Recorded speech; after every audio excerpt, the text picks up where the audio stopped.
এখন ক্যাপাসিটর এবং ক্লাসের কানেকশন দেওয়া হচ্ছে, স্টার্নিং তারের কানেকশন দেওয়া হচ্ছে ক্যাপাসিটর এবং ক্লাসের।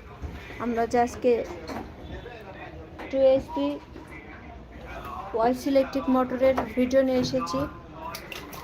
এর কয়েল তৈরি করা হয়ে গেছে, কোরের মধ্যে রানিং এবং স্ট্যান্ডিং কয়েল সেটিং করা হয়ে গেছে। আমরা কানেকশন দেখাবো।